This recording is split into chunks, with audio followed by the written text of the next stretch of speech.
धवलमुखी बेशरे दर्शन देउचंती माँ समलेश्वरी। एही दिन रे लाल वर्ण छाड़ी माँ धारण करती शुभ्र वस्त्र। एही प्रसिद्ध बेश देखिले गंगा दर्शनर लाभ हुए बोली मान्यता रही। एही बेश को धवलमुखी बेश बा सरस्वती बेश बा गंगा बेश बोली कही थांती। वर्षर समस्त दिन और पर्व गुड़िक माँ सिंदूर बन्ना बेशरे भक्तों को दर्शन देउथुबा बेले महालया दिन श्वेत वर्णरे दर्शन देइथांती। महालया रे पितृपुरुषों को पिंडदान परे गंगा गया स्नान करिवार नीति नियम रही। हेले जेउ माने कोनोसी कारण जोगु गंगा गया जाई पारंती नाही सेमाने पितृपुरुष पिंडदान परे माँ समलेश्वरींकर धवलमुखी बेश दर्शन करी समान फल पाइथांती।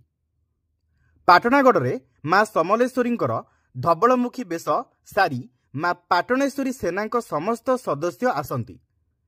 पाटणागढ़ प्राय 22 किलोमीटर कंटा बांधी रास्तार थिबा बुठी कुड़ेर जंगल जेउठी पाटणा महाराजा प्रथम थर पाई माँ पाटणेश्वरी दर्शन पाइथिले। ढोल निशान तासा बाद्य सह विराट पटुआर करी सेठाकु जाई आळती करथिले एवं आशीर्वाद लाभ करथिले। जय माँ बंदुर्गा, जय माँ पाटणेश्वरी। आज आम से जगार अच्छु मूल जगह जेन जगार माँ पाटणेश्वरी को राजा माधव चंद्र देव माने दर्शन पे देवी आई जगार एका आमर झारबलटा स्टार्ट होता। तो ख्रीष्टपूर्व 54 समय जिते माधव चंद्र देव गोटे गंडार शिकार करवार लगी ई जगार आसते बुठीकुड़ेर जंगल के से टाइम रे क्लांत होकर इस जगार एका से रेस्ट नहीं से समय माँ बंदुर्गा तांको दर्शन देते।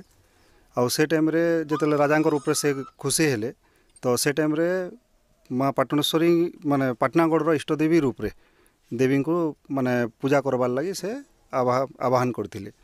तो ई जगार आमर झारबल होकर प्रति वर्ष माँ को बरण करी निया होतला। आम प्रति वर्ष आम काଣା करूँ ये जगह धवलमुखी माँ जेन आरती सरला परे आसिकरी से पुराना जगह के माने माँ आलती कराऊे आ पूजा कराऊे। पाटणेश्वरी सेनार मुख्य देवकांत देवंक नेतृत्व रे पूजार्चना करा जायतिला। एही पटुआर रे अनेक युवपीढ़ी उत्साहर सहित योगदान करथिले। ब्यूरो रिपोर्ट, समीक्षा न्यूज लाइव।